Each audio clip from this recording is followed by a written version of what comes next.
ጤና ይስጥልን ውድ የጎልደን ፖሊስ ተከታታዮች፣ ዛሬ ደግሞ በሳር ቤት ቫቲካን ኤምባሲ ተገኝቻለሁ።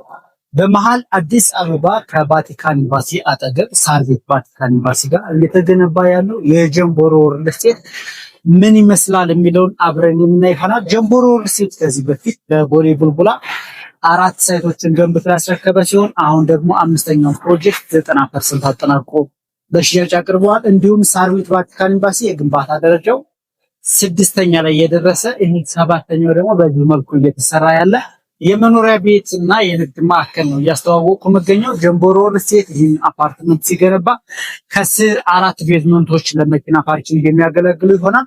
እንዲሁም ደግሞ 4 ፍሎሮች የንግድ ማዕከሎች ይሆናሉ። በአጠቃላይ G+30 ሲሆን እስከ 5ኛ የንግድ ማዕከሎች ናቸው። ከ5 እስከ 30 ደግሞ የመኖሪያ ቤቶች ብቻ ይሆናሉ። እነዚህ የመኖሪያ ቤቶች ከባለ 1 መኝታ እስከ ባለ 3 መኝታ አማራጮች ሲኖራቸው ከ106 ካሬ እስከ 183 ካሬ የካሬ አማራጮችን የያዘ ይሆናል። የንግድ ማዕከሉም ደግሞ ከግራውንድ እስከ 4ኛ የንግድ ማዕከል ይሆናል።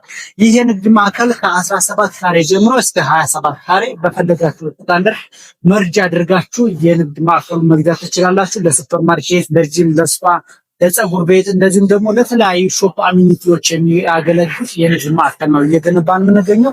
እንግዲህ ጀምቦሮ ላይ ስትገዙ በአራቱም አቅጣጫ ለሰዎች አመቺ የሆነ ትራፊክ ፍሰት ያለው የመኖሪያ ቤት ነው። ይህ የመኖሪያ ቤት የዲፕሎማት ሰፈር ሲሆን እዚህ አካባቢ የሚገኙ ዲፕሎማቶች በዶላር የሚከራዩት አፓርትመንት ነው።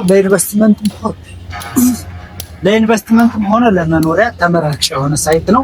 ምክንያቱም ለመኖሪያም ቢፈልጉ ከዚህ አካባቢ በአካባቢ የልጆች ትምህርት ቤት፣ ትልቅ ተቋማቶች እንደዚሁም ደግሞ ትልልቅ የመንግስት መስሪያ ቤቶች ያሉት ነው። የአፍሪካ ህብረትም አጠገቡ የሚገኝ ሳይት ነው።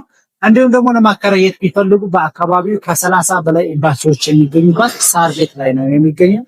እናንተም ደግሞ ጀምቦሮ ሪል ስቴት ላይ ኢንቨስት ስታደርጉ ምንም አይነት የወለድ ወይም ደግሞ ፕራይስ ኤክስካሌሽን የማናካትት ይሆናል። ዛሬ በተዋዋላችሁት ሙሉ ክፍያ ተጠናቅቆ ይሆናል።